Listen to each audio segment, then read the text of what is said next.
প্রিয় স্নেহের সেকেন্ড সেমিস্টারের ছাত্রছাত্রীরা, আজকে আমি যে বিষয় নিয়ে আলোচনা করব সেটি হচ্ছে তোমাদের যে সিভ্যাক পেপার রয়েছে। তোমাদের জানো, তোমরা সিভ্যাক পেপারে তোমাদের এবারে কিন্তু একটি মাত্র সিভ্যাক পেপার নয়, তোমাদের সিভ্যাক পেপারে ছটি সিভ্যাক পেপার রয়েছে। তার মধ্যে থেকে তোমাদের চুজ করতে হবে এবং অনেক কলেজেই তোমাদের কিন্তু কলেজই ডিসাইড করে দিয়েছে তোমরা কোন সিভ্যাক পেপার নিয়ে পড়বে। তো তোমাদের যাদের সিভ্যাক পেপারের মধ্যে lifestyle disease and their prevention, জীবনধারা রোগ এবং তাদের প্রতিকার, এই পেপারটি এই সাবজেক্টটি রয়েছে, পেপারটি রয়েছে, তাদের জন্য আজকের এই ভিডিওটি অত্যন্ত গুরুত্বপূর্ণ। আমি কিন্তু অলরেডি তোমাদের সিভ্যাক পেপারের কিন্তু সাজেস্টিভ কোশ্চেন এবং অ্যান্সারের কিন্তু আমি পিডিএফ তোমাদের ফ্রি অফ কস্টে দিচ্ছি। যারা ফুল পিডিএফ নোটস সংগ্রহ করতে চায়, সামান্য রেমুনারেশনের বিনিময়ে সংগ্রহ করতে পারো ফুল পিডিএফ নোটস। এবং বেশ কিছু পিডিএফ নোটস কিন্তু আমি প্রায় 60 থেকে 70% পিডিএফ নোটস কিন্তু আমি ফ্রি অফ কস্টে তোমাদের দিচ্ছি। তোমরা সেগুলো অনেকেই কালেক্ট করেছো, আশা করি তোমরা সেগুলো পড়তে শুরু করেছো। তো এই সাবজেক্টেরও তোমরা পাবে। কীভাবে পাবে সেটি বলি, তার আগে একটু দেখে নাও তোমাদের কি রয়েছে এখানে সিলেবাসে। তো সিলেবাসে রয়েছে তোমাদের জীবনধারা রোগের ভূমিকা, সংজ্ঞা এবং শ্রেণীবিভাগ, স্থূলতার কারণ ও পরিণতি, মধুমেহতার ধারণা, কার্ডিওভাস্কুলার রোগ। তারপর রয়েছে খাদ্য তালিকাগত নির্দেশিকা, স্বাস্থ্যের জন্য খাবার পরিকল্পনা। ঠিক আছে, সিলেবাসটি ভালো করে তোমরা জানলেই এখান থেকে দেখবে যে প্রশ্নগুলো দেওয়া হয় অত্যন্ত সোজা তোমাদের প্রশ্ন করা হবে। ঠিক আছে, কলেজই তোমাদের প্রশ্ন করে এবং তোমাদের কলেজে দেখবে কিছু ডেটা দেওয়া হয়, সেই ডেটা অনুযায়ী তোমাদের কিন্তু কোশ্চেন পেপার হয়। তবুও তোমরা এই ডেটাগুলো একটু ভালো করে দেখে নেবে সিলেবাসটি অনুযায়ী। ঠিক আছে, তো এগুলো তোমরা পেয়ে যাবে। কীভাবে পাবে আমি বলে দিই। তো এখানে গুরুত্বপূর্ণ 2 নম্বরের প্রশ্ন হিসেবে আমি রেখেছি। এই 2 নম্বরগুলো পড়লেই তোমরা কিন্তু 2 নম্বরে আসলেও তোমরা লিখতে পারবে। এমসিকিউ, ছোটো প্রশ্ন, ফিলিং দ্য ব্ল্যাঙ্ক সবই তোমরা পারবে। তো দেখো, জীবনধারা রোগ বলতে কী বোঝো তোমরা? কোনো ব্যক্তি বা গোষ্ঠীর মানুষের জীবনধারার সাথে সম্পর্কিত রোগকে বলা হয় জীবনধারা রোগ। যেমন ডায়াবেটিস, ঠিক আছে, তারপর রয়েছে ওবিসিটি, স্থূলতা। প্রাথমিকভাবে দৈনন্দিন অভ্যাস এবং আমরা যে পরিবেশে বাস করি তার কারণে যে অসংক্রামক রোগের সৃষ্টি হয় তাকে জীবনধারা রোগ বলে।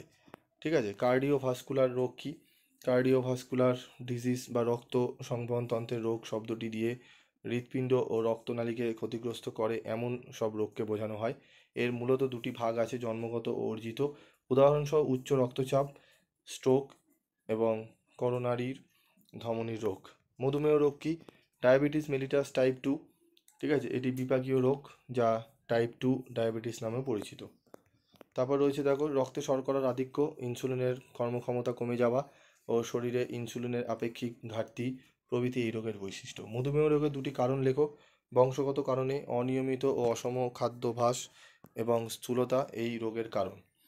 স্থূলতা স্থূলতা হলো শারীরিক একটি অবস্থা যা একটি রোগ হিসাবে পরিগণিত। দেহে অতিরিক্ত চর্বি জমা হয়ে স্বাভাবিক ওজন থেকে অপেক্ষাকৃত অনেকটা ওজন বাড়াই এই রোগের প্রত্যক্ষ উপসর্গ। স্থূলতা রোগের দুটি কারণ: অপরিমিত খাদ্য গ্রহণ, অস্বাস্থ্যকর খাবার গ্রহণ, উচ্চ ক্যালোরিযুক্ত খাদ্য গ্রহণ, সঠিক সময়ে ঘুমের অভাব, ব্যায়াম না করা।